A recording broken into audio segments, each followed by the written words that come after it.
নমস্কার, বড়দের প্রণাম, ছোটদের ভালোবাসা জানিয়ে আজকের নতুন একটা ব্লগ শেয়ার করছি আর তোমাদের সবাইকে স্বাগত সুজাতার সংসারে। আশা করি তোমরা অনেক, অনেক ভালো আছো। আমিও ভালো আছি। দুপুরবেলা কোনরকম নাকে মুখে দিয়ে মানে খাওয়া-দাওয়া করে আমি আর মেয়ে বেরিয়ে পড়লাম। এখন ঘড়িতে দুপুর ২:৩০ বাজে। তো একটু ঠান্ডা, ঠান্ডাও পড়েছিল। তাড়াতাড়ি বেরিয়ে পড়লাম। কেননা মেয়ের জন্য কোনো পোশাক নিইনি, আমিও নিইনি। শুধু জাস্ট জলের বোতল নিয়ে বেরিয়ে পড়েছি। দেখো মা মেয়ে এখন যাবো টোটো স্ট্যান্ডে, টোটো ধরবো তারপরে যাবো। তো মেয়ের স্কুল আজকে সুবর্ণ জয়ন্তী উপলক্ষে অনুষ্ঠান, সেখানে যেতেই হবে প্রত্যেকটা বাচ্চাকে। দেখো স্কুলের সামনেও চলে এসেছি, খুব সুন্দর সাজিয়েছে, সেটাই তোমাদের শেয়ার করছি। স্কুল গ্রাউন্ডটা কত বড়, যেহেতু অনেকটা জায়গা নিয়ে স্কুল, গার্জিয়ানদের বসার জায়গা, বাথরুম টাথরুম সব আছে। আর স্কুল গ্রাউন্ডটা বিশাল বড়, আর অনেক গাছগাছলা, বিভিন্ন ধরনের গাছগাছলা আছে।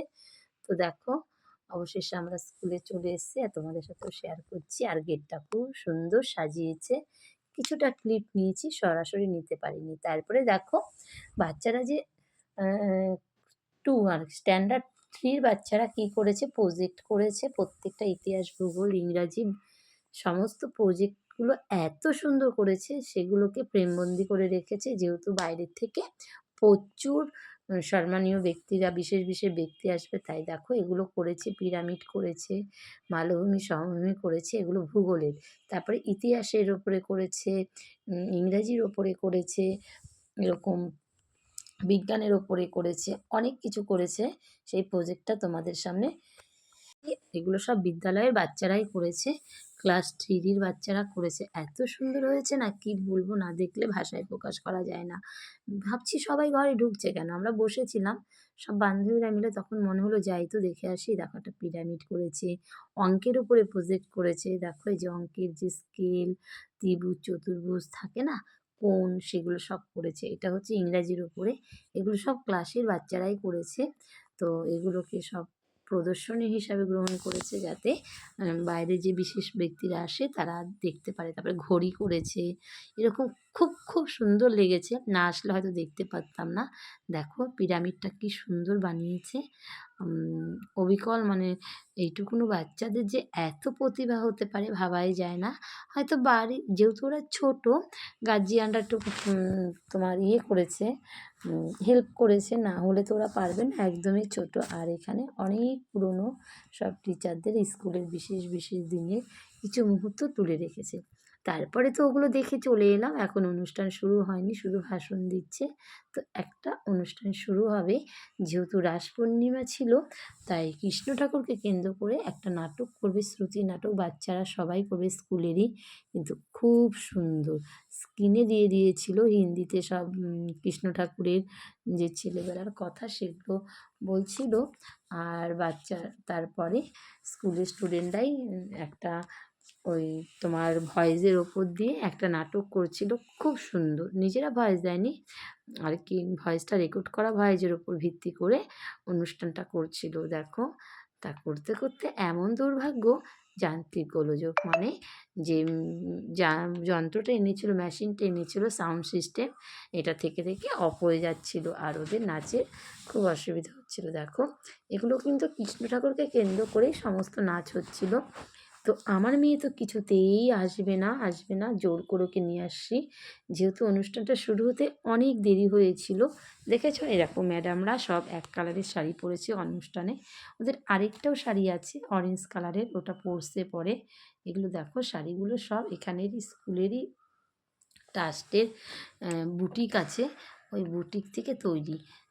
সব ম্যাডামরা পরেছিল। ম্যাডামরা যেই শাড়িগুলো পরে সেগুলো সাধারণ লোকরা কিনতে পারবে না, বারণ আছে। যাই হোক, তারপরে দেখো এত ভিড় হয়েছিল, বাচ্চারা এসেছে প্রত্যেকে, কিন্তু ঠান্ডা পড়েছিল জানো তো, সেই কারণে বেশিক্ষণ আমরা ছিলাম না। মেয়েকে নিয়ে আমরা 4টে, 4:30-র মধ্যে বেরিয়ে এসেছিলাম। আর এদিকে বাচ্চাদের বসার জন্য সামনে জায়গা ছিল, আর গার্জিয়ানদের বসার জন্য একদম পিছনে চেয়ার ছিল। আমরা ওখানেই বসেছিলাম সব মায়েরা, বান্ধবীরা মিলে। তো অবশেষে দেখো যান্ত্রিক গোলযোগের জন্য অনুষ্ঠানটা বন্ধ হলো। কিছুক্ষণ পরে আবার শুরু হবে। বাচ্চারা তো হইচই করবেই একসঙ্গে, যেহেতু অনেক বাচ্চার আগমন, সেই কারণে। দেখো প্রচুর লোক হয়েছিল, আরও হবে, যেহেতু অনেক রাত পর্যন্ত অনুষ্ঠান, 2 দিন অনুষ্ঠান হবে। একদিন তোমার শুধু স্টুডেন্টদের নিয়ে, আর পরের দিনের অনুষ্ঠানটা হবে প্রাক্তন ছাত্রছাত্রীদের নিয়ে, মানে বংশ ৩ পুরুষ ৪ পুরুষ যারা যারা পড়েছে রিইউনিয়ন, মানে কি পুনর্মিলন। তো সেই অনুষ্ঠানটা হবে পরের দিন, যেহেতু ৫০ বছর উপলক্ষে অনুষ্ঠান, এখানে সমস্ত স্টুডেন্ট আসতে পারবে। তো এন্ট্রি ফ্রি আছে 200 টাকা করে, খাওয়া দাওয়ার ব্যবস্থা আছে। কিন্তু আজকে যেহেতু শনিবার, আজকে যারা ডেলি ক্লাস করে সেই সব স্টুডেন্টদের, কিন্তু অন্যদিন যে পরের দিন সমস্ত প্রাক্তন ছাত্রছাত্রীদের নিয়ে অনুষ্ঠান। যাই হোক, তো অবশেষে দেখো অনুষ্ঠানটা শুরু হয়েছে। খুব ভালো লাগছিল, কিন্তু ওই যে যান্ত্রিক গোলযোগের জন্য, সাউন্ড সিস্টেমের জন্য একটু বন্ধ আছে, ওগুলো ঠিকঠাক করে আবার চালু হবে। তো যদি ভিডিওটার কোনো অংশ ভালো লেগে থাকে তোমাদের, প্লিজ একটা লাইক কমেন্ট করতে ভুলো না। আর যদি নতুন বন্ধু হয়ে থাকো আমার চ্যানেলে, তাহলে সাবস্ক্রাইব করে পাশে থেকো। আর দেখো এদিকে কৃষ্ণ ঠাকুরের যে বিভিন্ন লীলা হয় না ছোটোবেলার, তাকেই ভিত্তি করে অনুষ্ঠানটা হচ্ছে। তোমরা কিন্তু কেউ স্কিপ করো না, পুরো ভিডিওটা স্কিপ না করে দেখো। আর এই দিকে আমার সামনে লম্বা লম্বা কতগুলো লোক বসেছে, আমি কিছুতেই ক্যামেরা করতে পারছিলাম না। যত বলছি তোমরা একটু নিচু হও, ততই উঠে উঠে দাঁড়াচ্ছে। যারা বোঝে আমি ক্যামেরা করছি তারা সাইড দিচ্ছে, আর যারা সত্যি বুঝতে পারছিল না তারা কিছুতেই সাইড দিচ্ছিল না। অবশেষে দেখো কৃষ্ণ এন্ট্রি নিল মঞ্চে। তো কৃষ্ণের যে সঙ্গী সাথী ছিল ওদের সাথে লীলা করছে আর কি, যেমন যেমন হয় ছেলেবেলায় কৃষ্ণ যেমন যেমন করতো সেগুলোই করছে। আর এদিকে কতগুলো স্টুডেন্ট সাপ সেজেছে। সাপের যে অভিনয় ছিল কৃষ্ণ ছোটোবেলায়, সেই অভিনয়টাও তুলে ধরেছে। বিশেষ করে বাচ্চাদের ভীষণ ভালো লাগছিল এই অনুষ্ঠানটা। আমার মেয়ে তো আসতেই চাইছিল না। দেখো এরা সাপ সেজেছে, আসতেই চাইছিল না, কিন্তু যেহেতু শীতের পোশাক নিয়ে যায়নি, মেয়েটাকে নিয়ে চলে আসতে হলো বাধ্য হয়ে। ওর একদম ইচ্ছে ছিল না স্কুল থেকে আসার, জোর করে টেনে নিয়ে আসলাম। কিছু করার নেই, ঠান্ডা লাগবে সেই কারণে।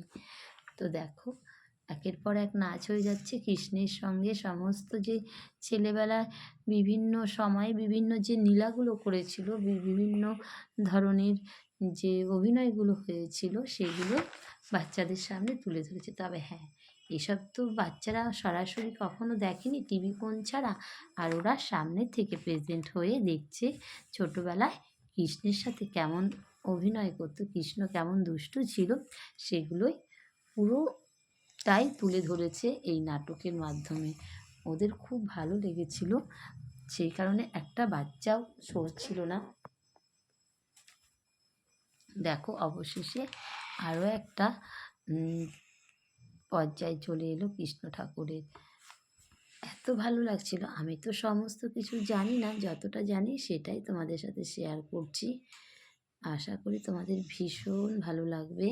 আমার তো ভীষণ ভালো লেগেছে, প্রত্যেকের ভালো লেগেছে। তো পুরোটা তো তুলতে পারিনি, পুরোটা তুলতে গেলে অনেক অনেক বড় হয়ে যাবে, সেই কারণে যতটা পেরেছি তোমাদের সাথে শেয়ার করছি, বুঝেছ? তো এটা ৫০ বছরের অনুষ্ঠান বলে একটু ইউনিক টাইপের করেছে। এমনিতে তো গান নাটক হয়েই থাকে, কিন্তু বেসিক্যালি এরকম অনুষ্ঠান আমি সচরাচর কখনোই দেখিনি। তো এত ভালো লেগেছে, স্কুলে যে কৃষ্ণ ঠাকুরের ছোটো ছেলেবেলায় যেই সব হয়েছিল লীলা খেলা, সেগুলোই তুলে ধরেছে, সেই কারণে বাচ্চাদের ভালো লেগেছে। এদিকে দ্রৌপদী বস্ত্রহরণ হচ্ছে, দেখো এটাও তো ছিল কৃষ্ণের একটা অংশ। তো বস্ত্রহরণটা খুব ভালো লাগছে, ওরা ওদের মতন করে ফুটিয়ে তুলেছে, কিন্তু বেশ সুন্দর হয়েছে। আমি যতটা পেরেছি তোমাদের সাথে শেয়ার করছি, ঠিক আছে? তোমরা একটু মানিয়ে গুছিয়ে দেখো, আশা করি তোমাদের ভীষণ ভালো লাগবে। তো দেখো একটা গার্জিয়ানও যাচ্ছিল না, যখন এই অনুষ্ঠানটা শেষ হয়ে গেছিলো, যারা খুব তাড়াতাড়ি এসেছিলো তারা সবাই বেরিয়ে পড়ছিল। আমিও যথারীতি বেরিয়ে পড়বো, অনুষ্ঠানটা শুধু মেয়ের জন্য বসে রয়েছি, সেই কারণে। দেখো একের পর এক অনুষ্ঠান হয়েই যাচ্ছে কৃষ্ণ ঠাকুরের। তো যেহেতু রাস পূর্ণিমা, সেই জন্য কৃষ্ণকেন্দ্রিক রাধাকৃষ্ণ কেন্দ্রিক কোনো চরিত্র অভিনয় করছে স্কুলের প্রত্যেকটা বাচ্চা, উঁচু ক্লাসের, নিশ্চয়ই এরা ক্লাস 4-এর বাচ্চা হবে। আমি যদিও জানি না, যেহেতু ওরা অনেকটাই বড় নার্সারিদের থেকে, নিশ্চয়ই ক্লাস 4-এর বাচ্চা হবে। তাহলে বন্ধুরা আজকের মতো ভিডিওটা এখানেই রাখছি। তোমরা অনেক অনেক ভালো থেকো, সুস্থ থেকো, সাবধানে থেকো। আর যদি ভিডিওটার কোনো অংশ ভালো লাগে প্লিজ একটা লাইক দিয়ে দেখা শুরু করো। এই যে আমরা অনুষ্ঠান শেষ হয়নি তবুও চলে আসছিলাম। হেড সিস্টার কিছুতেই আসতে দেবে না, যেহেতু ঠান্ডার পোশাক নিয়ে আসিনি। তাই আমি আর মেয়ে বেরিয়ে পড়ছি। এরকম অনেকেই যারা আগে এসছে তারা বেরিয়ে যাচ্ছে। যদি সঙ্গে করে শীতের পোশাক ক্যারি করতাম অবশ্যই থাকতাম, যেতাম না। তো আজকের মতো টাটা।